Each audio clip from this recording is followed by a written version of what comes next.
ரோஷக்காரி. ரோஷக்காரியை கையாள்வது மிகவும் சுலபம். நாம் அவளுக்கு எதையும் தர வேண்டுமென்று கட்டாயமில்லை. எந்த இடத்திலிருந்தும் அவளை விலக்குவது மிகவும் எளிது. ஒரு சிறிய தந்திரம் போதும் நம் நோக்கங்களை அவளது நோக்கங்களாக்கிவிட. அவளால் திருப்பிக் கொடுக்க முடியாததென்று எதுவுமே இல்லை. இழக்க முடியாததென்று நினைத்த எதையும் அவளால் இழக்க முடியும். நாம் எந்த அதிகபட்ச விலையும் நிர்ணயிக்கலாம், அவள் எப்படியும் செலுத்துவாள். அவள் மறைக்க விரும்புவதன் சிறு நுனியை வெளியே இழுத்தால் போதும் அவளை மனமுடைய செய்ய. அவள் நினைக்க விரும்பாததை சற்றே நினைவூட்டினால் போதும் அவளை பற்றி எரியச் செய்ய. ஒருமுறை அவளுக்கு எதையேனும் மறுத்தால் மறுமுறை அதை அவள் ஒருபோதும் கேட்டதே இல்லை.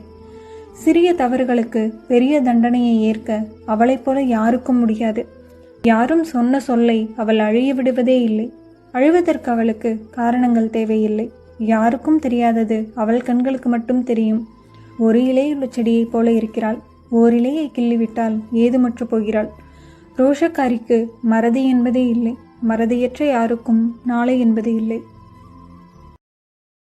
Download ShareChat.